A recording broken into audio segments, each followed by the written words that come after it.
Hello, friends. My name is Pradeep Gupta, and I am teaching at EduFly Visas Kurukshetra. So, earlier I have posted three videos on writing task 2, which were related to agree, disagree, discuss, and vocabulary.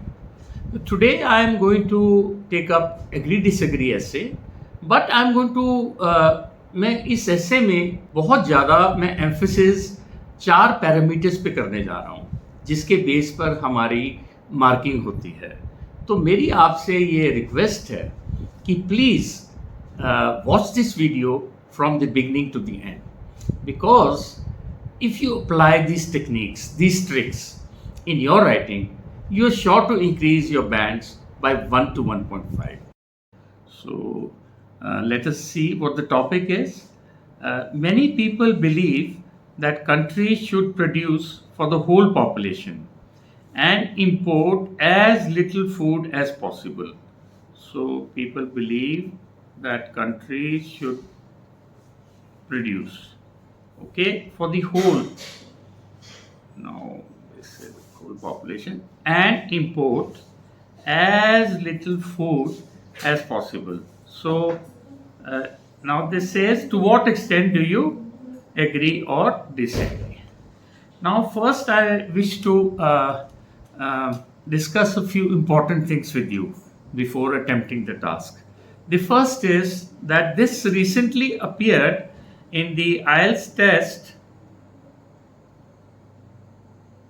test on 29 July.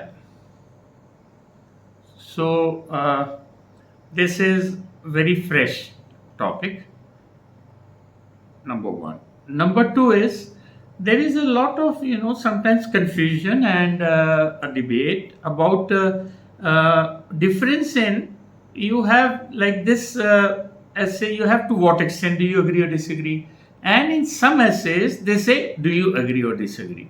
So are these two prompts different, or we can attempt them in the same way? So I have gone through a lot of literature on YouTube regarding this, and most of what I have come to know is that you can attempt it in the same way. So this means to what extent and agree disagree. In both you can say you fully agree or disagree, you fully agree or disagree, or you can say partially agree or disagree, partially. This means you can take one para for one and the second for disagree, and largely. Largely means you take 3 paras, 2 for what you agree. If you agree largely, this means for agree you will write 2 paras, and for disagree you will write 1 para, or you can write even one para. So there's no hard and fast rule about it. Now if we are clear with this, here I wish to emphasize that I would suggest that you should go for, normally you should go for fully agree, disagree. Either you should agree fully or disagree fully. And why is this? ये मैं क्यों आपको बोल रहा हूं कि आप ये कीजिए, क्योंकि जब आप पार्शियली करते हैं तो कई बार टास्क रिस्पॉन्स हमारा वीक पड़ सकता है, क्योंकि एग्जामिनर ये देखना चाहता है आप पार्शियली क्यों कर रहे हैं. तो you have to be very clear about your stand. So but अगर आपका फुली है तो आप एक ही साइड बोल रहे हैं, तो उसके अंदर फिर ये प्रॉब्लम नहीं आती. So I would suggest, क्योंकि I'll tell you in my video that it's not very difficult to find 2 points on a topic. If you get 2 points, you can write 2 paragraphs very easily.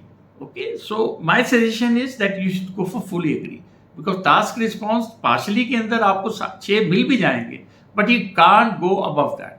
Okay, so next point I wish to discuss is that agree, disagree and discuss essays.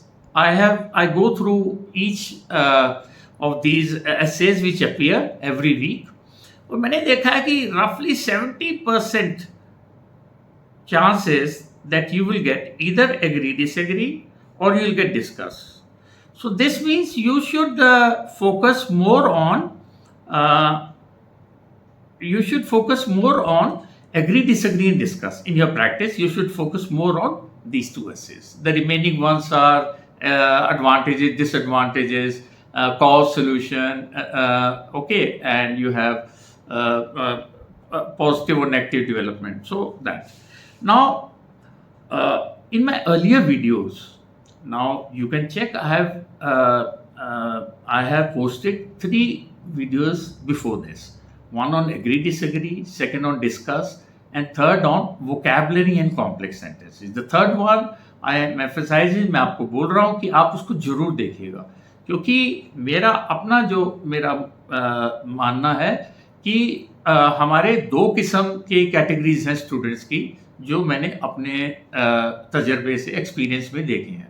एक तो वो है जो rural background और government board से पढ़कर आते हैं 12वीं, तो उनके साथ क्या होता है कि उनकी इंग्लिश थोड़ी वीक होती है। वो 5.5 तक तो हम उनको पहुँचा देते हैं, लेकिन 5.5 से 6 का सफ़र उनके लिए बहुत मुश्किल हो जाता है, कठिन। क्योंकि इसके लिए ये बहुत ज़रूरी है कि आप फॉलो करें कि topic vocabulary and compound complex sentences अगर ये बनाना शुरू कर दें, तो बेशक आपके सेंटेंस स्ट्रक्चर में भी कहीं कमी हो, फिर भी आपको 6 मिल जाएंगे। एक तो ये कैटेगरी है स्टूडेंट्स की, और दूसरी कैटेगरी वो है कि जो आते तो सीबीएसई बैकग्राउंड से हैं, लेकिन मैं देखता हूँ कि उनको 7 आसानी से नहीं मिलते। वो 6 तो पार कर ही जाते हैं, 6.5 तक आ जाते हैं, लेकिन वो 6.5 से ऊपर जाने के लिए उनको टॉपिक वोकैबुलरी और कॉम्प्लेक्स और कंपाउंड सेंटेंस पर ध्यान करना पड़ेगा। क्योंकि मैंने पहली वीडियो में ही बताया है कि हम 4 क्राइटेरिया से राइटिंग में जज होते हैं। तो पहला तो है टास्क रिस्पॉन्स, दूसरा है कोहेरेंस, आपने जोड़ के लिखा कि नहीं, तीसरा है वोकैबुलरी, और चौथा है ग्रामर। अब ये वोकैबुलरी और ग्रामर बहुत ज़रूरी है। अब वोकैबुलरी में ये नहीं है कि आप बहुत बड़े बड़े वर्ड्स लिखते हैं, कई बार स्पेलिंग में मिस्टेक कर दे तो लेने के देने पड़ जाते हैं। Vocabulary means topic vocabulary. So now we have come to topic vocabulary for this particular essay. तो एक तो हमारे पास पॉइंट इसके अंदर है, इसमें countries should produce for the whole population. So should produce for the whole population. So हम इसके लिए हमने क्या क्या सोचा है कि whole population means entire citizens. Whole and should produce whole population also means that you should become self-sufficiency. You should become self-sufficient. Self-sufficiency होनी चाहिए देश में। आप सेल्फ रिलायंट होने चाहिए, आप सेल्फ डिपेंडेंस होनी चाहिए, आपको प्रायोरिटी देनी चाहिए डोमेस्टिक प्रोडक्शन को। तो अब ये 5 हैं, अगर आप 2 भी अपना निकाल लेते हैं तो एग्जामिनर उसको टॉपिक वोकैबुलरी मानता है कि जो इंपॉर्टेंट आपका कीवर्ड है उसको आप पैराफ्रेज करें। सेकंड हमारा था import as little food as possible. हमने ऐसे में था कि we should import as little food. Now इसकी टॉपिक वोकैबुलरी क्या हो सकती है? बेयर मिनिमम, भाई बिल्कुल नीचे, बहुत कम, सबसे कम, और only a very small proportion. आपका जो प्रोपोर्शन है उसका वो बहुत छोटा होना चाहिए।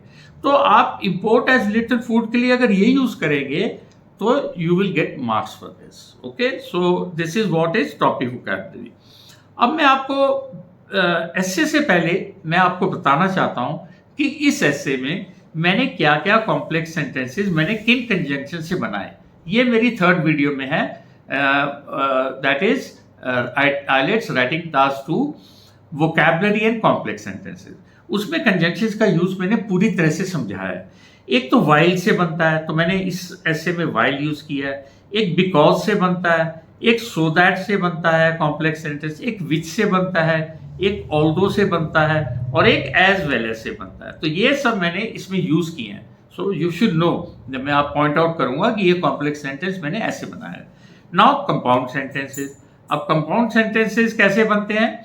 कंजंक्शंस यूज करने के, उनके कंजंक्शंस अलग हैं। एक तो है देयरफॉर, जो मैंने इस एस्से में यूज किया है, so, yet, for, and.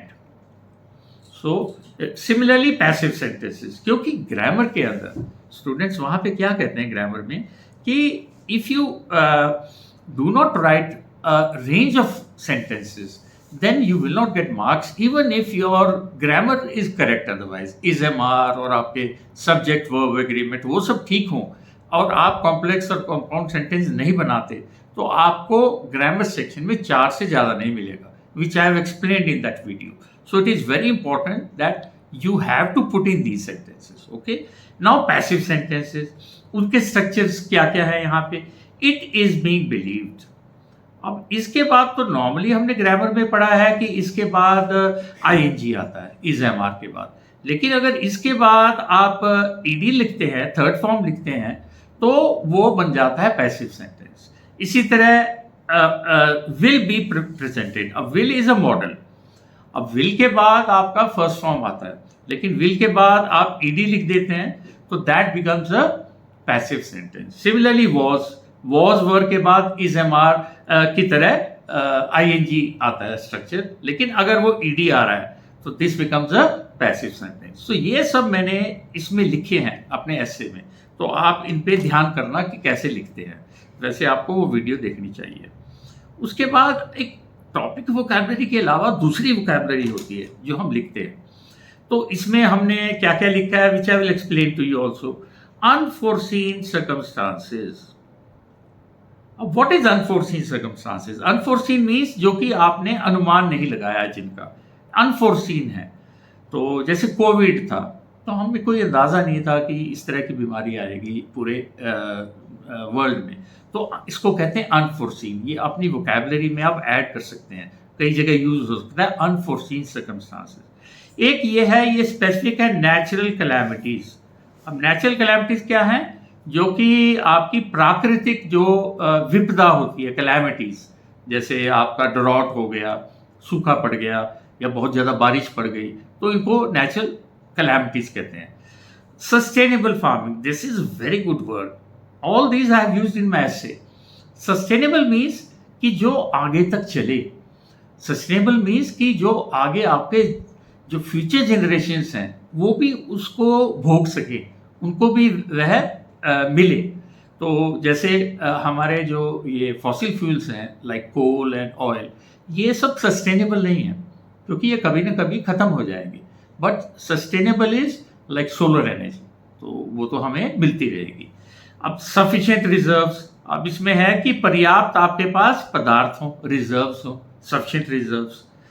Innovating unique solutions. Innovating क्या होता है? कोई नई चीज़. और यूनिक है स्पेसिफिक, वहीं पे बना है यूनिक. जैसे Taj Mahal is unique to India, वो इंडिया में ही और कहीं नहीं है. तो इस तरह इनोवेटिंग ऐसी सॉल्यूशंस जो कि यूनिक है और जो कि नई है, इनोवेटिंग. Scarce resources. अब स्केर्स रिसोर्सेज क्या है? कि जो रिसोर्सेज, जो पदार्थ बहुत कम मात्रा में मिलते हैं, जो कि कम है.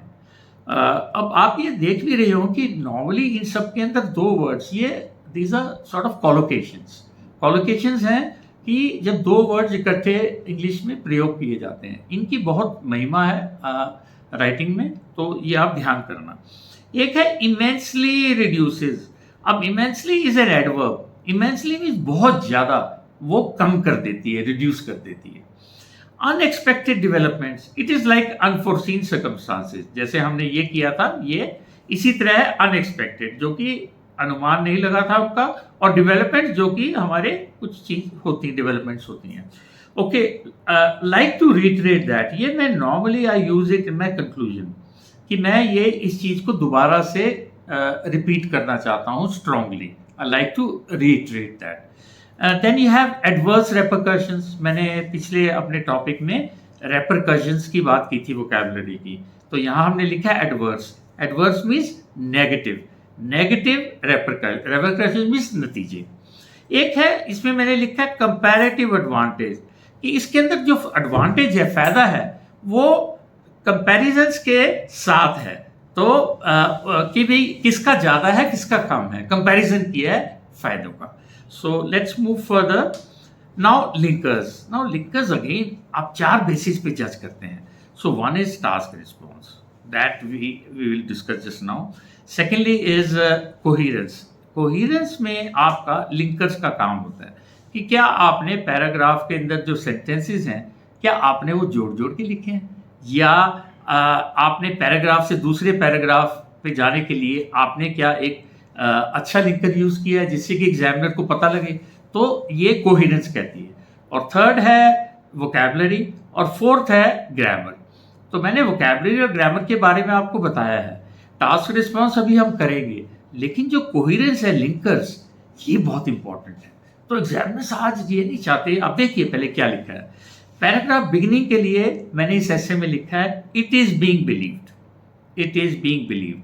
तो वो कहते हैं कि सम पीपल बिलीव दैट, तो इसको मैंने बना दिया एक पैसिव सेंटेंस, क्योंकि इज के साथ मैंने ईडी लगाई है। तो इट इज बीइंग बिलीव्ड, तो इट इज बीइंग एडवोकेटेड, इस तरह। टू कमेंस विद, अब ये भी अच्छा है। टू कमेंस विद, अगर आपको दोनों पैराग्राफ्स एक ही दिशा में लिखते हैं तो you can't write on the one hand on the other hand, so better is to commence with. And you can say another notable reason, मैंने ये लिखा है सेकेंड पैराग्राफ में, और थर्ड में मैंने लिखा है फाइनली। तो बिल्कुल क्लियरली एग्जामिनर को पता लग जाता है कि आप अपना एक ही मत को जो है ना आप एक्सटेंड कर रहे हैं। Okay, and finally to conclude, मेरा जो कंक्लूजन का पैराग्राफ है, तो इसमें कई लोग काफ़ी लिखते हैं words to recapitulate, but to conclude भी आप लिखते हैं तो it's also old is gold, it's बहुत पुराना वो है। Now for explanation what I have written for explanation, this is mainly due to. अब ये दिस जो है students, this is very important. तो this means, this leads to, ये सब बहुत पसंद करते हैं आज के एग्जामिनर्स।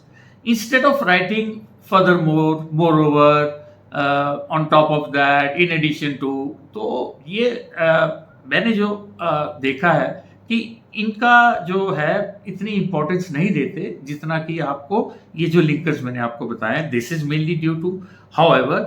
हाउएवर है कंट्रास्ट वर्ड, कि कोई चीज आपने पहले लिखी है और आप उसके अब थोड़ा सा हट के लिख रहे हैं, तो आप उसका कंट्रास्ट लिख रहे हैं। तो कंट्रास्ट में हम लिखते हैं हाउएवर। देयरफॉर एक आपका कंजंक्शन है ये फॉर कंपाउंड सेंटेंस, इसकी वजह से देयरफॉर। टू एक्सप्लेन, ये अच्छा है कि आप एक्सप्लेन करना चाहते हैं। ये सब जो है एक्सप्लेनेशंस के लिए हैं। Okay, so I will tell you how basically we write, किस तरह हम स्ट्रक्चर बनाते हैं पैराग्राफ का, वो अभी मेरा टास्क रिस्पॉन्स में आएगा। एंड सिमिलरली ये मेरे इस ऐसे के अंदर ये मैंने एक्सप्लेनेशंस के लिए लिंकर यूज करे हैं, तो इनका आप ध्यान कीजिए। फिर एग्जाम्पल्स के लिए हम क्या यूज करते हैं, for instance, okay, to exemplify,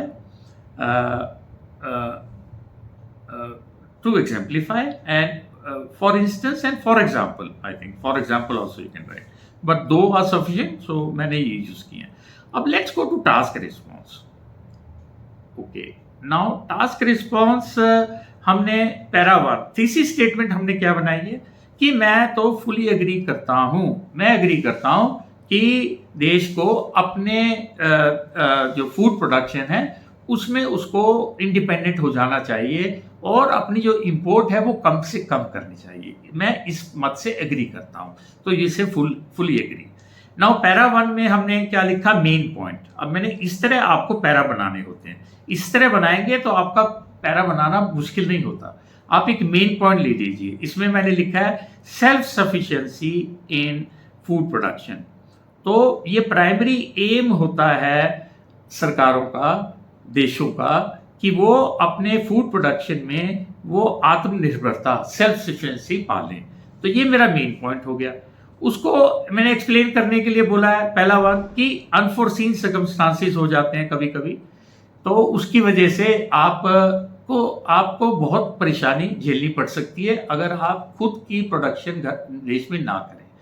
तो उसका मैंने फिर एग्जांपल दिया कि इंडिया के अंदर 1970s में हमें यूएसए से हमें वीट इंपोर्ट करनी पड़ी और बहुत इमरजेंसी थी, क्योंकि फैमिन्स की वजह से, फैमिन्स मीन्स सूखे की वजह से हमारे देश के अंदर भुखमरी दिखने लगी थी, तो हमें ये इंपोर्ट करनी पड़ी। तो अब उसके बाद इंडिया ने क्या किया, उसने बड़े रिफॉर्म्स किए, सब्सटैंशियल मीन्स बहुत बड़े रिफॉर्म्स उसने लाए। क्या क्या रिफॉर्म्स लाए कि एक इंटेंसिव फार्मिंग उसने इंट्रोड्यूस करी, जिसका मतलब है कि हमने फर्टिलाइजर्स और केमिकल्स को खूब मात्रा में इस्तेमाल किया, जिससे कि हमारे देश में प्रोडक्शन ज़्यादा बढ़ गई, जो हमारे मेन स्टेपल क्रॉप्स हैं वीट और राइस। तो उससे इसकी बदौलत क्या हुआ, इंडिया एक लीडिंग एक्सपोर्टर बन गया। कहाँ तो वो इंपोर्ट कर रहा था और कहाँ वो एक लीडिंग एक्सपोर्टर बन गया। तो क्लोजिंग सेंटेंस होता है कि क्लोजिंग सेंटेंस में है कि इसका मतलब ये है कि कंट्रीज को स्ट्राइव कोशिश करनी चाहिए for becoming self reliant. Self reliant again मैंने आपको बताया था टॉपिक वोकैबुलरी है कि कंट्रीज को ये कोशिश करनी चाहिए कि वो आत्मनिर्भर हो जाए, सेल्फ रिलायंट हो जाए। तो पैरा 2 हमने क्योंकि एक ही स्टैंड लिया है तो उसमें मेन पॉइंट है फूड सप्लाई चेन डिसरप्टेड, कि कई बार क्या होता है कि जो फूड सप्लाई चेन है एक देश से दूसरे देश की या देश के अंदर ही वो डिसरप्ट, उसके अंदर बाधा आ जाती है। तो बाधा जब आ जाती है वो कैसे आती है? कई बार वॉर हो जाता है, कई बार जो है एपिडेमिक हो जाता है। अब जैसे कोविड हुआ तो कोविड के अंदर मूवमेंट ऑफ गुड्स जो है वो रुक गई, तो फिर बड़ी दिक्कत है कि दूसरे देश से अगर आप निर्भर हो तो आप अपने पॉपुलेशन को फूड कैसे पर्याप्त कराएंगे, तो ये मुश्किल हो सकती है। सेकेंड है एक्सप्लेनेशन की यूक्रेन वॉर जो आजकल चल रहा है। अब यूक्रेन वॉर में एक एम्बार्गो मीन्स एक सैंक्शन लग गया है रशिया की वीट एक्सपोर्ट पे, क्योंकि अमेरिका इसके खिलाफ चल रहा है रशिया के, तो उसने दूसरे देशों को निर्देश दिए और सलाह दी है कि आप रशिया से जनाब वीट मत एक्सपोर्ट करो, इंपोर्ट करो। अब उससे क्या है कि उनके देश में दिक्कत आ गई क्योंकि वो तो निर्भर थे रशिया पर, तो बेटर रहेगा कि आप खुद की प्रोडक्शन को बढ़ावा दें। पैरा 3 में मैंने कहा है कि मेन पॉइंट वो है कि इजराइल को कंपैरेटिव एडवांटेज नहीं था, कि उसको फायदा नहीं था कंपैरिजन टू अदर डेट्स। क्यों? वो तो एक अरब वर्ल्ड भी है जहाँ पे सैंड है, तो वहाँ पे इतना ज़्यादा प्रोडक्शन नहीं होती। लेकिन इजराइल ने क्या किया, उसने ये सब देखते हुए वो एक ग्लोबल लीडर बन गया है। उसने कुछ ऐसे काम किए कि वो एग्रीकल्चर में ग्लोबल लीडर बन गया है। और उसने क्या इंट्रोड्यूस किया, उसने ड्रिप इरिगेशन इंट्रोड्यूस किया कि पानी कम है तो उन्होंने एक नया यूनिक मेथड बनाया है कि आप बहुत थोड़ा थोड़ा पानी बिल्कुल स्पेसिफिक जगह पे क्रॉप के दीजिए। तो ये मेरे जो है ये है मेरे टास्क रिस्पॉन्स। तो टास्क रिस्पॉन्स में आपको इसी तरह हर हिस्से से पहले आपको छोटे छोटे पॉइंट ऐसे बनाने चाहिए। और मैंने पिछली वीडियो में एक्सप्लेन किया है कि 5 मिनट 40 मिनट में से आपको टास्क रिस्पॉन्स पे लगाने चाहिए, जिससे कि आपका ऐसे जो है वो कोहिरेंट बन जाएगा, वो जुड़ जुड़ के लिखेगा, उससे आपके मार्क्स बहुत बढ़ जाएंगे। Okay, now let's come to the essay itself. Now it will be easy for you to understand कि मैंने ये बताया था कि ये पैसिव सेंटेंस बना है, it is being believed. Normally मैं ये यूज करता हूँ बिगनिंग में। अगर वो कहते हैं कि सम पीपल एडवोकेट, तो मैं एडवोकेटेड कह देता हूँ। इसके अंदर मेरे ख्याल से बिलीव था। तो और कई जगह कुछ नहीं होता तो मैं कह देता हूँ इट इज बीइंग विटनेस्ड, ये देखा जा रहा है। So this is a good way to start with a passive sentence. By a substantial means large, उन्होंने मेनी पीपल लिखा था तो substantial number of people. That nations ought to, should की जगह ought to grow food for the entire citizens. अब whole population लिखा था, हमने कह दिया एंटायर सिटीजन्स, और उन्होंने आगे लिखा है एंड। तो यहां मेरे पास कंट्रास्ट है, एक तरफ तो कह रहे हैं ग्रो फूड करो और दूसरी कहते हैं इंपोर्ट को कम करो। दिस मीन्स मेरे भी कंट्रास्ट आ रहा है, तो कंट्रास्ट में मैं यूज करूंगा वाइल, जिससे मेरा कॉम्प्लेक्स सेंटेंस बन रहा है। While importing only a bare minimum, अब ये टॉपिक वोकैबुलरी है, bare minimum, only a bare minimum of food requirement, बहुत कम अपनी इंपोर्ट करिए रिक्वायरमेंट। तो ये मेरा थीसिस स्टेटमेंट है। I fully agree with the above proposition, ये एक प्रोपोजिशन है कि ये करना चाहिए। And supporting views along with relevant examples will be presented in this essay. This is good, you can follow it. इसको ऐसा भी नहीं लगता कि आपने कोई एक रटा रटाया किया है। आप ये कह रहे हैं मैं व्यूज भी प्रेजेंट करूंगा और मैं एग्जांपल्स भी, रेलेवेंट एग्जांपल्स भी पेश करूंगा। अब let's go to the first para, to commence with. मैंने आपको ये बताया कि मैंने यूज किया है ये टू कमेंस विद, ये लिंकर है to commence with. Self sufficiency, ये आपका आ गया टॉपिक वोकैबुलरी की इंडिपेंडेंट है। Self sufficiency in food production is one of the primary aims of governments across the world. कि वर्ल्ड का मतलब हमारे जो सरकारें हैं देशों में, विभिन्न देशों में, उनका जो मुख्य जो उनका एम है वो ये है कि फूड प्रोडक्शन में वो आत्मनिर्भर हो जाए। ये इसका हिंदी मतलब है। This is mainly due to, ये बड़ा अच्छा एक आपका लिंकर है एक्सप्लेन करने के लिए, due to protection of their nations against unforeseen. क्यों है आत्मनिर्भर बनना? क्यों वो अपने देश को बचाना चाहते हैं? किस चीज से बचाना चाहते हैं? किस चीज के अगेंस्ट? Against unforeseen. मैंने आपको इसका मतलब बताया था, लाइक नेचुरल कैलामिटीज। मैंने ये भी बताया था नेचुरल कैलामिटीज क्या होती है, जैसे प्राकृतिक आपदा, जैसे ये बाढ़ आ गया और ये आ गया, ये सब calamities. For instance India was compelled, अब ये यहाँ पे आपका पैसिव सेंटेंस बन रहा है, मैंने उदाहरण दिया था, वॉज के बाद ऐसे आईएनजी आता है लेकिन इसमें ईडी है, तो ये बन गया आपका passive. So India was compelled to import wheat for America in the 1970s। 1970s में हमने जो बताया था इंडिया, बिकॉज ऑफ फैमिन्स, एक बिकॉज से आपका कॉम्प्लेक्स सेंटेंस बन गया, और फैमिन्स की वजह से, सूखे की वजह से, एंड अ ग्रोइंग पॉपुलेशन, क्योंकि इंडिया में पॉपुलेशन बहुत ज्यादा हो रही थी। तो हाउएवर, परंतु इंडिया, ये बहुत अच्छा है अगर आप हाउएवर यूज करते हैं। Okay, task 1 also however is very important, you have to use it. I'll be coming up with task 1 videos also. However, India made substantial reforms. अब ये एक अच्छा vocabulary है, substantial, बहुत घने, बहुत ज्यादा रिफॉर्म्स उन्होंने किए एग्रीकल्चर पॉलिसी में आफ्टर दिस क्राइसिस, इस विपदा के बाद जो 70s में हुई।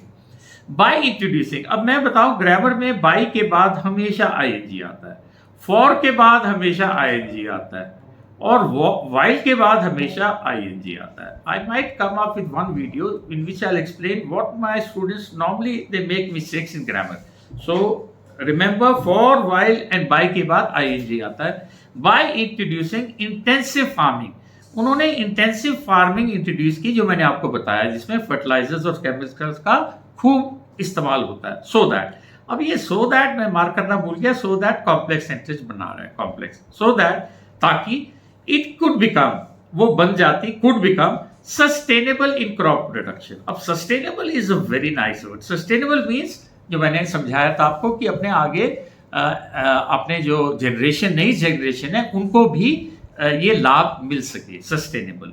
Now India is one of the, अब मैंने कहा कि अब जो है India one of the leading exporters हो गया फूड क्रॉप्स का, लीडिंग एक्सपोर्टर्स। सो देयरफॉर, इसकी वजह से ये आपका कंपाउंड सेंटेंस बन रहा है। द अबव इलस्ट्रेशन, जो अबव हमने एग्जांपल दिया है, क्लियरली इंडिकेट्स, वो ये क्लियरली शो कर रहा है that nation should strive, strive means कोशिश करनी चाहिए, this is a vocabulary word, so you can note down, strive means कोशिश करना, शुड स्ट्राइव, ये एक जोड़ा है, you can write should strive for becoming self reliant in, self reliant again is a topic vocabulary, is निर्भर, self reliant in food production. So this is what I have written in my first para. So now we go on to the second paragraph. So another notable reason, this is again I have said कि sentence para को शुरू करने के लिए लिख कर है, another notable reason for self dependence। अब इसमें मेरे को काफी मिल गई ये टॉपिक वोकैबुलरी, तो self reliant, self sufficient, self dependent. तो for self dependence in food production क्या है, is that food supply chain could get disrupted, could use करते हैं for future, so could get disrupted due to war or a pandemic. This I explained to you when we discussed the task response.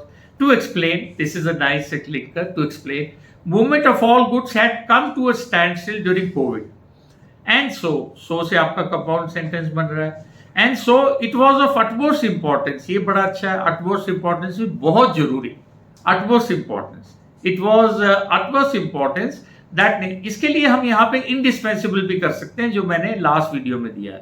utmost importance के लिए we can write indispensable, ये बिल्कुल आवश्यक हो जाना, indispensable। It was of utmost importance that nations had sufficient reserves, ये बहुत जरूरी हो गया था कि nations के पास sufficient reserves होने चाहिए, पर्याप्त उनके पास अपनी स्टॉक्स होने चाहिए, और food stocks as well as, और साथ साथ ये आपका एज वेल एज भी आपको बना रहा है complex sentence, as well as own food production. भाई फूड स्टॉक्स भी हो और अपनी फूड प्रोडक्शन भी हो, अगर आपको ऐसी पैंडेमिक का सामना करना पड़ेगा। और सिमिलरली इसी तरह यूक्रेन वॉर में क्या हुआ, it led to an embargo, embargo is की सैंक्शन, एम्बार्गो काफ़ी अखबार में आया है कि अमेरिका ने ये कहा दूसरों को कि भी रशिया को सबक सिखाने के लिए देखिए, क्योंकि उन्होंने यूक्रेन पे वॉर किया है, तो उनकी व्हीट एक्सपोर्ट्स और उनकी ऑयल एक्सपोर्ट्स को आप मत स्वीकार कीजिए, जिससे कि वो उनको परेशानी आए। तो एम्बार्गो और Russian wheat exports which led to, इसकी वजह से क्या हुआ, एडवर्स रेपरकशंस। ये आप एक जोड़ा है, इसको प्लीज लिखिए। कभी भी आपको ऐसे भी लिखना हो कि एक नेगेटिव नतीजा हुआ, तो always write adverse repercussions. Okay, in Europe, Europe में हुआ and other parts of the world. So this is our second paragraph. Now third paragraph I have taken finally. This is again we start with the paragraph finally to show the examiner कि हम अब close कर रहे हैं अपनी arguments को. Although Israel, अब although complex sentence बनाता है, हालांकि Israel does not have comparative advantage. मैंने आपको समझाया था कि उसके पास फायदा नहीं, एडवांटेज नहीं है फूड प्रोडक्शन में, क्योंकि वो रेगिस्तान में ही लगभग रह रहा है, पानी वहां बहुत कम है। येट, फिर भी अब येट से आपका कंपाउंड सेंटेंस बन रहा है। It has now emerge means वो उभर के आया है एज अ ग्लोबल लीडर, एक लीडर किस चीज में, in agriculture and water management, पानी के मैनेज करने में। तो कैसे, बाय इनोवेटिंग, अब बाय के बाद फिर आईएनजी आया, बाय इनोवेटिंग यूनिक सॉल्यूशंस। मैंने बताया था कि सॉल्यूशन जो कि उस देश में ही पैदा की गई हैं, किसके लिए, फॉर एरिड क्लाइमेट्स। एरिड का मतलब होता है ड्राई क्लाइमेट्स, जो सूखे क्लाइमेट्स है, जैसे मैंने आपको एग्जांपल दिया, विद स्केर्स रिसोर्सेज, वहां पे रिसोर्सेज भी बहुत कम है, तो उसके लिए उसने ये किया, क्योंकि वो चाहता था कि मैं इंपोर्ट्स पे निर्भर ना हूं। सो टू एग्जाम्पलीफाई, ये हम एग्जाम्पल दे रहे हैं, Israel has developed drip irrigation. अब ड्रिप इरिगेशन एक बहुत बड़ी टेक्नोलॉजी इजराइल की यूनिक सोल्यूशन है, which immensely reduces, immensely means advancely is an adverb, which बहुत ज्यादा रिड्यूस करती है क्या, the amount of water required for growing crops. Even in India they say कि फॉर पैडी कल्टीवेशन हम लोग बहुत ज्यादा एक्सप्लॉइट कर रहे हैं अपने वाटर रिसोर्सेज को। तो अगर हम ड्रिप इरिगेशन लाते हैं तो बहुत कम पानी में हम अपने क्रॉप को हार्वेस्ट कर सकेंगे, ग्रो कर सकेंगे। Finally we come to the conclusion. So to conclude, I would like to reiterate, this is good because they have asked your opinion. They have said, to what extent do you agree or disagree? So you have to give your opinion. I would like to reiterate that nations ought to give priority to. उनको priority, उनको प्राथमिकता देनी चाहिए। Priority है प्राथमिकता, तो आप इसको भी लिखिए, priority is a good vocabulary word. To give priority to domestic crop production, domestic means अपने देश के अंदर क्रॉप को पैदा करना। ड्यू टू, किस वजह से, अनएक्सपेक्टेड डेवलपमेंट्स। मुझे इसमें कंक्लूजन में बहुत छोटा लिखना चाहिए, ये मेरा 40 वर्ड्स का है, वैसे इससे भी कम में लिख सकते हैं कि due to unexpected developments, like मैंने क्या बात की ऐसे में, natural calamities and wars. So that, अब सो दैट अगेन कॉम्प्लेक्स बना है, ताकि कॉम्प्लेक्स सेंटेंस बन रहा है, complex, so that only a very small proportion, एक बहुत छोटी मात्रा of food requirement has to be imported. So task response, अब अगर हम जज करें, task response, lexical resources, coherence, grammar, ये सब जो आपकी मार्किंग है 9 से होती है, 9 9 9 और 9।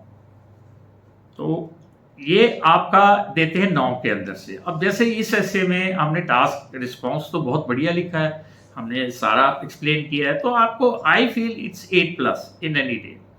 देन लेक्सिकल रिसोर्सेज तो हमने खूब मात्रा में लिखे हैं, टॉपिक वोकैबुलरी भी और कोलोकेशंस भी। इसी तरह कोहेरेंस, मैंने जो लिंकर्स लिखे हैं वो मेरे अच्छे लिखे हैं मैंने। और ग्रामर के अंदर भी आपने देखा है कि हमने कोई गलती नहीं की, साथ में हमने कॉम्प्लेक्स, कंपाउंड और पैसिव सेंटेंसेस लिखे हैं। सो this is an example of a good essay. So now I would want you students to pay attention to vocabulary, topic vocabulary, and being able to write complex and compound sentences from simple sentences. That is, I have explained in depth in the video which is given in the description box below. The video is vocabulary and complex sentences. So I hope if you follow this, those students who are getting 5.5 will start getting 6.5, those students who are getting 6.5 will start getting 7.5, and this is a guarantee. So if you like this video, please like it, share it, and subscribe to it. Thank you.